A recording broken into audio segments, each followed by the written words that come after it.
ನಮ್ಮ Janavani Kannada YouTube news ಚಾನಲ್ಗೆ ಸ್ವಾಗತ. ನೀವು ನೋಡ್ತಾ ಇದ್ದೀರಾ ನಮ್ಮ Janavani Kannada YouTube news channel ಯಾರಾದರೂ ಹೊಸದಾಗಿ ನೋಡ್ತಾ ಇದ್ದರೆ ದಯವಿಟ್ಟು ಚಾನಲ್ ಸಬ್ಸ್ಕ್ರೈಬ್ ಆಗಿ, ಶೇರ್ ಮಾಡಿ, ಲೈಕ್ ಮಾಡಿ, ಅಭಿಪ್ರಾಯ ಕಮೆಂಟ್ ಬಾಕ್ಸಲ್ಲಿ ತಿಳಿಸಿ.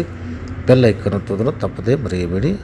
ಪಕ್ಕದಲ್ಲಿರುವ ಆಲ್ ಬಟನ್ ಪ್ರೆಸ್ ಮಾಡಿದ್ರೆ ಪ್ರತಿದಿನ ಹೊಸ ವರದಿಗಳ ವಿಡಿಯೋಗಳು ನೋಡ್ಬೋದು.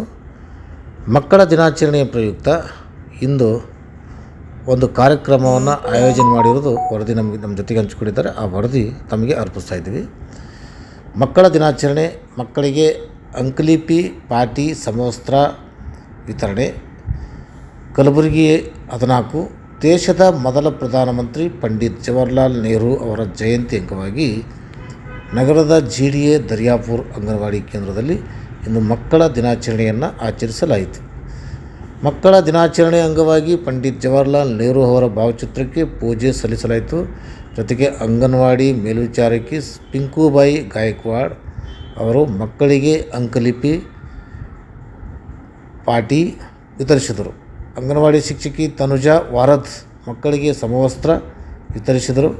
ಮತ್ತು ಅಂಗನವಾಡಿ ಶಿಕ್ಷಕರಾದಂಥ ಸುನಂದ ಕಾಂಬ್ಳೆ, ಶಕುಂತಲಾ, ಅಂಗನವಾಡಿ ಶಿಕ್ಷಕಿಯಾದಂಥ ವಿಜಯಲಕ್ಷ್ಮಿ ಆರ್ ಹಾಗೂ ಫರೀನಾ ಬೇಗಂ, ಶಕುಂತಲಾ, ಸಹಾಯಕಿ ಕವಿತಾ ಗುತ್ತೇದಾರ್, ಬಡಾವಣೆಯ ನಾಗರಿಕರು, ಮಕ್ಕಳ ಪಾಲಕರು, ಪೋಷಕರು ಮತ್ತು ಮುದ್ದು ಮಕ್ಕಳು ಸಹಿತ ಈ ಒಂದು ಕಾರ್ಯಕ್ರಮದಲ್ಲಿ ಹಾಜರಿದ್ದರು. ಈ ವರದಿಯನ್ನು ಭಗವಂತ್ SN ದೇವಲಗಣಗಾಪುರ ಅವರು ವರದಿಯನ್ನು ನಮ್ಮ Janavani Kannada YouTube news channel ಜೊತೆಗೆ ಹಂಚಿಕೊಂಡಿದ್ದಾರೆ. ಅವರಿಗೆ ಧನ್ಯವಾದಗಳು. ಮತ್ತು ಕಾರ್ಯಕ್ರಮದಲ್ಲಿ ಹಾಜರಿದ್ದ ಎಲ್ಲ ಮುದ್ದು ಮಕ್ಕಳಿಗೂ ಸಹಿತ ಮಕ್ಕಳ ದಿನಾಚರಣೆಯ ಹಾರ್ದಿಕ ಶುಭಾಶಯನ್ನು ಕೋರುತ್ತಾ ಈ ಒಂದು ವರದಿಯನ್ನು ಮುಗಿಸ್ತಾ ಇದ್ದೀನಿ. ನಮಸ್ಕಾರ, ಧನ್ಯವಾದಗಳು.